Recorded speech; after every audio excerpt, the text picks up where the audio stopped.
রাসূলুল্লাহ, আল্লাহ পাকের রাসূল। হযরত মুহাম্মদ সাল্লাল্লাহু আলাইহি ওয়াসাল্লাম কার রাসূল? আল্লাহর রাসূল।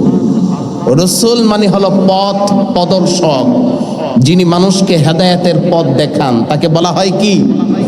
রাসূল। যিনি মানুষকে হেদায়েতের পথ দেখান, আসমান থেকে যাকে কিতাব দেওয়া হয় তাকে রাসূল বলা হয়।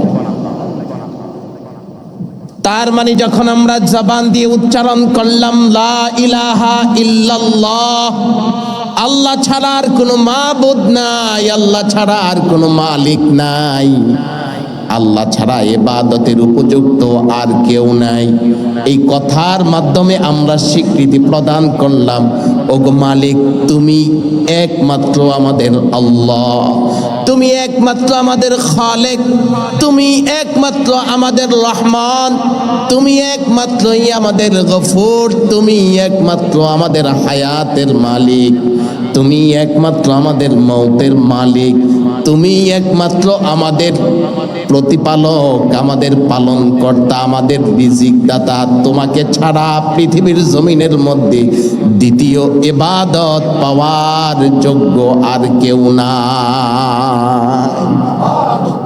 আমরা তোমার কথাই মানব, তোমার পথেই চলবো। ইয়্যাকা না'বুদু ওয়া ইয়্যাকা নাস্তাঈন।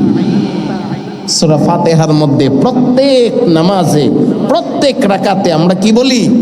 ইয়্যাকা না'বুদু ওয়া ইয়্যাকা নাস্তাঈন। হে আল্লাহ, আমরা তোমারই ইবাদত করি এবং তোমার কাছে সাহায্য প্রার্থনা করি।